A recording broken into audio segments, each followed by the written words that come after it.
নীলফামারীর কালীতলা থেকে নটখানা পর্যন্ত ৭.৫ কিলোমিটার বাইপাস সড়ক যেন এক মৃত্যুফাঁদ। প্রশস্ত কম হওয়ায় আর অপরিকল্পিত বাঁকের কারণে সড়কটিতে দুর্ঘটনা এখন নিত্য নৈমিত্তিক বিষয়। প্রতিনিয়তই ঝরছে তাজা প্রাণ। ২৩ কোটি টাকা ব্যয়ে নির্মিত সড়কটির কোনো সুফল তো মানুষ পাচ্ছেই না, উল্টো শিকার হচ্ছে নানা ভোগান্তির। ২০২০ সালে সৈয়দপুর ডোমরা মহাসড়কের অংশ হিসেবে নির্মাণ করা হয় ৭.৫ কিলোমিটার বাইপাস সড়ক। যোগাযোগ সহজ করাই ছিল সড়কটির নির্মাণের উদ্দেশ্য। কালার এক্সপার্ট, জর্জ স্যাপ এবং মাইল্ড অন হ্যান্ডস টেকনোলজি সমৃদ্ধ অরিক্স ক্রিস্টাল ওয়াশ আপনার তবে সড়ক নির্মাণে মানা হয়নি কোনো নিয়মনীতি। ১২ ফিটে ১ লেন হলেও পুরো সড়কটি ১৮ ফুট প্রশস্ত।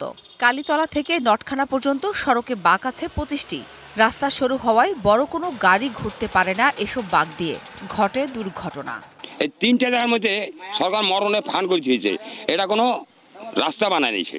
ঝুঁকিপূর্ণতে আছি, ওগুলা একটা ঢোকার পরে আর একটা পার হইতে পারে না। দোকানপাটে লাগে দেয়, আবার ওই গাছে লাগে দেয়, পোলে লাগে দেয়। পরিকল্পনার অভাবে প্রকল্পটির কোনো সুবিধায় পাওয়া যাচ্ছে না জানালেন সড়ক ব্যবহারকারীরা। এই বাগগুলো থাকার কারণে আমাদেরকে ২০ থেকে ২৫ মিনিট টাইম লাগে। এর মধ্যে দেখা যায় অনেক ঝুঁকির মধ্যে পড়ি, কারণ আমাদের চাকার অনেক ড্যামেজ হয়, অনেক সময় চাকা বাস্টিং হয়ে যায়, লিক হয়ে যায়। তো সিঙ্গেল চাপা রাস্তা, একটা কাঠের গাড়ি চাপ দিয়ে হয়ে গেছে, গাড়ির একটু হয়েছে ক্ষতি। ঝুঁকি এড়াতে বাঁক সম্প্রসারণে জমি অধিগ্রহণের প্রক্রিয়া চলছে বলে জানান নির্বাহী প্রকৌশলী। যেহেতু শহরের মধ্যে এইখানে ল্যান্ড অ্যাকুইজিশনও খুব ব্যয়বহুল কাজ, এই ল্যান্ড অ্যাকুইজিশন করে আমরা মধ্যমেয়াদী ব্যবস্থা হিসেবে সড়কের বাঁকগুলো করতে পারি এবং সেই বিষয়ে আমরা মন্ত্রণালয়ে রিপোর্ট প্রদান করেছি।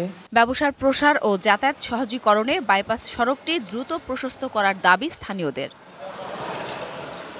DBC news desk.